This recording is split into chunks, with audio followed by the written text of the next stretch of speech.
Good evening everyone. My name is Manish Chaudhary and I am a student of Master of Arts in Yoga Education from LNIP College Gwalior, and in this video I am going to tell how to calculate standard deviation manually and with the help of Excel. So let's start our video. So आप लोगों को screen पर एक picture दिख रही होगी जिस पर कि आपको दिख रहा है स्टैंडर्ड डेविएशन। तो स्टैंडर्ड डेविएशन को इस तरीके से डिनोट करते हैं, इस सिंबल से डिनोट करते हैं। तो स्टैंडर्ड डेविएशन को जब हम फाइंड आउट करेंगे तो उसके लिए हमको कुछ चीज़ों की ज़रूरत पड़ेगी, जैसे कि mean and x minus X bar. So mean क्या होता है? मीन एवरेज होता है, जो कि हमारे डाटा का एक एवरेज वैल्यू मिलती है, उसको हम कहते हैं मीन। तो उसको फाइंड आउट कैसे करते हैं? Sum of data upon total number of data. So sum of data क्या होता है? जैसे कि फॉर एग्जांपल मैंने यहाँ पर डाटा ले रखा है 10, 30, 10, 45 एंड 30। सो जब हम इसको पूरे को प्लस कर देंगे, ऐड कर देंगे, तो ये हो गया हमारा सम ऑफ डाटा।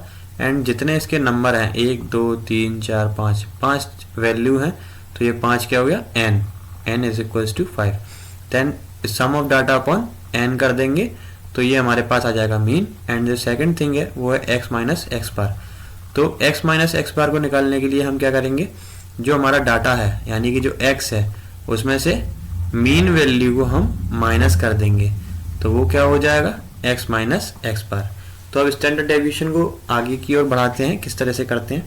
तो ये हमारे पास कुछ डाटा दिया गया है, 5 डाटा हैं, 5 वैल्यू हैं हमारे पास डाटा की 10, 30, 10, 45 एंड 30। तो इनको हमने टोटल किया। सिग्मा एक्स हमारे पास आया 125 एंड n जो है वो हमारा है 5।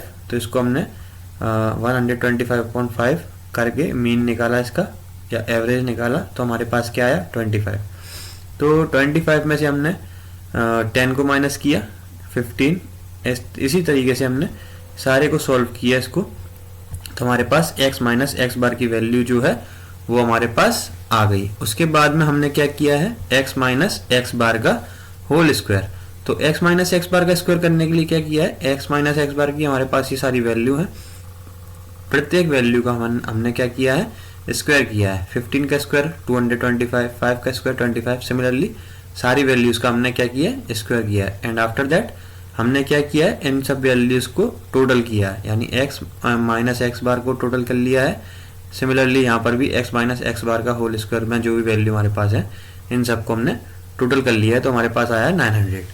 तो अब स्टैंडर्ड डेविएशन को कैलकुलेट करने के लिए हम क्या करेंगे? सिग्मा जो फॉर्मूला होता है वो होता है sigma x minus X bar का whole square upon n minus 1। तो हमारे पास sigma x minus X square की वैल्यू है 900, तो हमने यहाँ पर एज इट इज़ 900 लिख लिया है। n माइनस 1 यानी n हमारे पास था 5 में से हमने 1 को माइनस किया, सो हमारे पास आ गया 4। और 4 से जब 900 को हम डिवाइड करते हैं तो हमारे पास आंसर आया 225। 225 का फिर हमने स्क्वायर रूट निकाला है।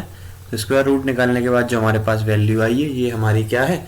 Standard deviation. स्टैंडर्ड डेविएशन से हमको क्या पता पड़ता है कि जो हमारा डाटा है, जो हमारी वैल्यू है, वो स्टैंडर्ड डेविएशन में कितना डेविएट करेगी, जो हमारा स्कोर है वो वैल्यू से कितना डेविएट हो सकता है, कितना ज़्यादा या कितना कम।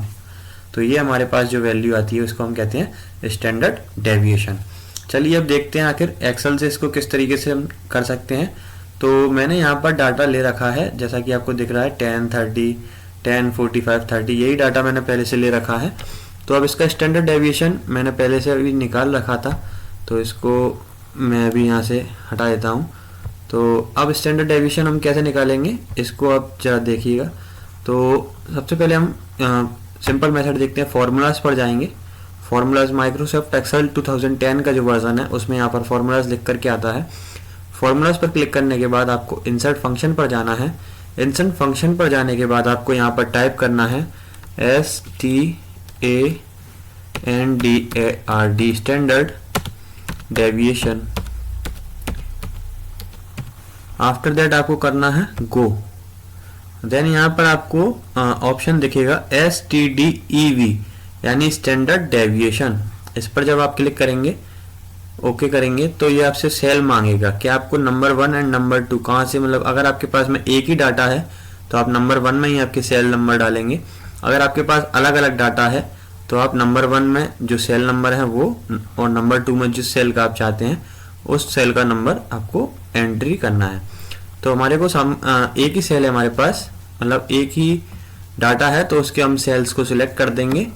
तो ये हमारे पास आ गई A1 से लेकर के A5 तक जो हमारी सेल है उसको हमने क्या किया है, सिलेक्ट किया है। उसके बाद हमको करना है ओके। देन हमारे पास स्टैंडर्ड डेविएशन का जो आंसर आया है वो है 15। यहाँ भी हमारा कितना आया था, 15। सो ये हमारा कंफर्म हो गया कि आंसर हमारा जो है वो सही है। तो इसको सॉल्व करने के लिए एक मेथड ये भी है, जैसा कि आपको यहाँ पर दिख रहा है, equals to STDEV A1 to A5, यानी A1 से ये जो है हमारी सेल है A1 A2 A3 A4 A5, यानी कि ये जो नंबरिंग है ये और जो ये लिखा हुआ है A, अगर यहाँ पर डाटा होता तो ये B लिख करके आता। तो हमको यहाँ पर इक्वल्स टू का साइन लगा करके अगर आप STDEV लिखेंगे कैपिटल में, then after that A1 ratio A5 bracket में लिखेंगे, एंटर करेंगे, तो आपके पास में यही 15 की वैल्यू आ जाएगी। आखिर चलिए देखते हैं एक बार करके इसको भी। तो यहाँ से मैं इसको पूरे को मिटा देता हूँ, आपको दिखाता हूँ एक और बार। इक्वल्स टू लिखा STDEV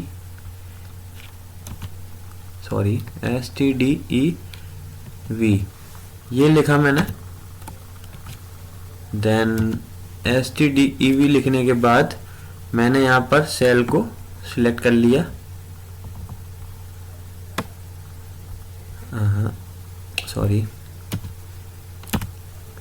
STDEV और इससे पहले हमको लगाना है इक्वल्स टू लगाने के बाद में हम लेंगे ब्रैकेट लेने के बाद हमको इसको सेल बताना है कि किस किस सेल के बीच में हमको स्टैंडर्ड डेविएशन चाहिए।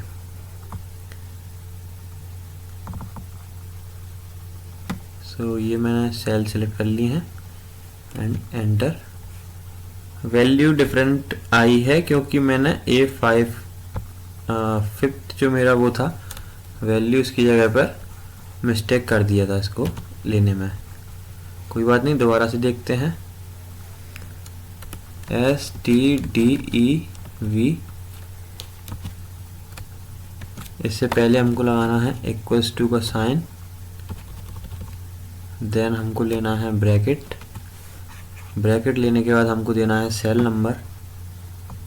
ये हमने सेल नंबर दिया, एंटर किया, हमारे पास जो वैल्यू आ गई वो है हमारा स्टैंडर्ड डेविएशन।